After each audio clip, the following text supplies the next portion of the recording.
हर हर महादेव। आप सभी का मेरे YouTube चैनल पर हार्दिक स्वागत है। इस वर्ष आषाढ़ मास में कृष्ण पक्ष में पड़ने वाला प्रदोष व्रत 26 जून दिन रविवार को है।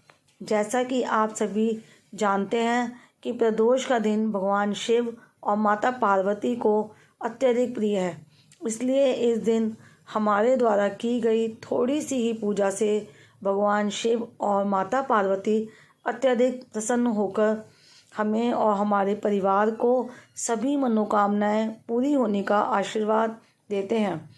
तो आज के इस वीडियो में प्रदोष व्रत की कथा का रसपान करने से पहले हम आपको बताएंगे कि त्रयोदशी तिथि कितने बजे से कितने बजे तक है और पूजा का शुभ मुहूर्त प्रदोष काल कितने बजे से कितने बजे तक है। त्रयोदशी तिथि 26 जून रविवार को तड़के 1:11 से शुरू होकर 27 जून सोमवार की सुबह 3:26 तक रहेगी।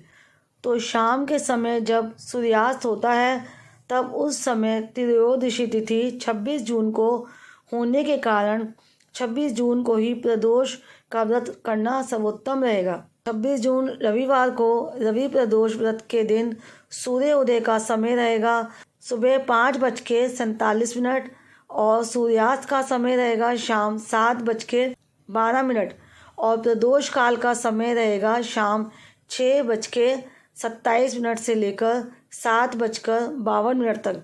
इसी विशेष मुहूर्त में आपको भोलेनाथ की पूजा करके अपना व्रत खोल लेना है। ये भगवान भोलेनाथ और माता पार्वती जी के चरणों का ध्यान करते हुए रवि प्रदोष व्रत की कथा का रसपान करते हैं।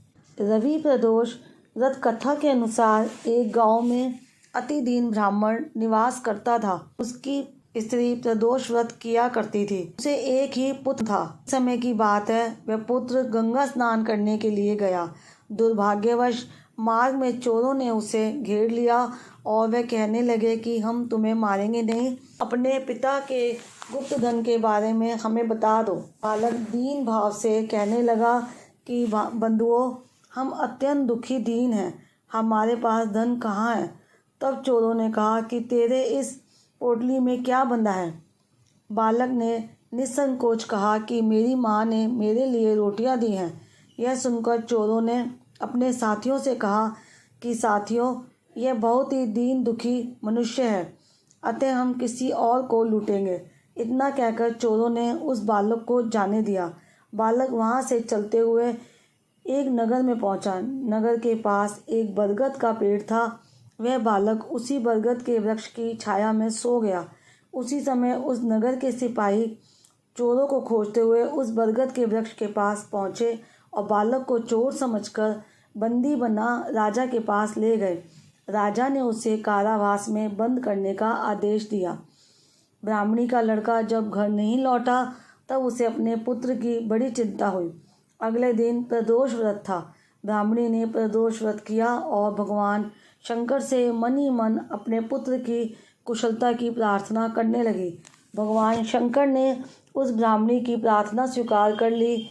उसी रात भगवान शंकर ने उस राजा को स्वप्न में आदेश दिया कि वह बालक चोर नहीं है, उसे प्रातःकाल छोड़ दें, अन्यथा उसका सारा राज्य वैभव नष्ट हो जाएगा। प्रातःकाल राजा ने शिवजी की आज्ञानुसार उस बालक को कारावास से मुक्त कर दिया। बालक ने अपनी सारी कहानी राजा को सुनाई। सारा वृत्तांत सुनकर राजा ने अपने सिपाहियों को उस बालक के घर भेजा और उसके माता पिता को राज दरबार में बुलाया। उसके माता पिता बहुत ही भयभीत थे।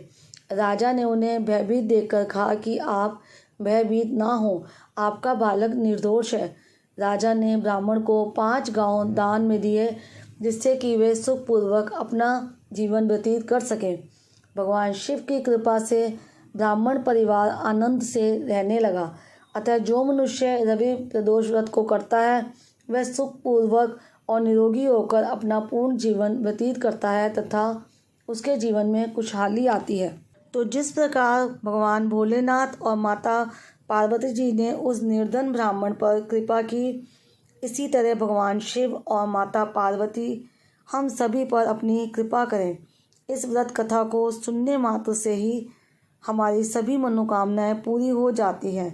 रवि प्रदोष की कथा को सुनने से और उसका उपवास रखने से व्यक्ति दीर्घायु, मान सम्मान, यश और शांति को प्राप्त कर सकता है। बोलिए भगवान शिव शंकर की और माता पार्वती जी की जय। ये थी आज की वीडियो। उम्मीद करती हूँ आज की ये वीडियो आपको पसंद आई होगी। वीडियो अगर अच्छी लगी हो तो वीडियो को लाइक शेयर करके चैनल को सब्सक्राइब करना मत भूलिए।